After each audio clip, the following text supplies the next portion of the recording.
Okay, right now we're going to solve for x and y in a two-equation system. There are two variable equations. So as you can see, y is equal to 3x minus 2. We take this and we use this fact. We know that wherever we see a y, it's equal to 3x minus 2. So the first thing we're going to do is we're going to replace the y that we see in the second equation with 3x minus 2. We're going to take 3x minus 2. I'm going to substitute that for y in the second equation.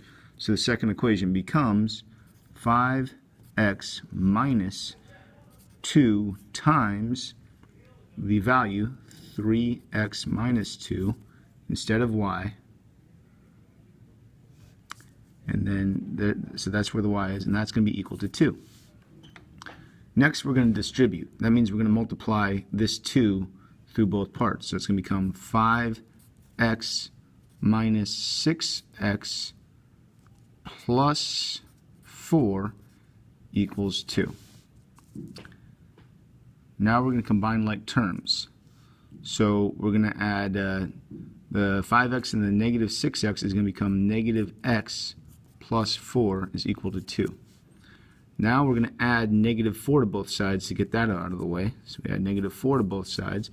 We get negative x is equal to negative 2. And then we'll divide both sides by negative 1. Divide by negative 1 on both sides. So instead of being negative x, it becomes positive x. And instead of being negative 2, it becomes positive 2.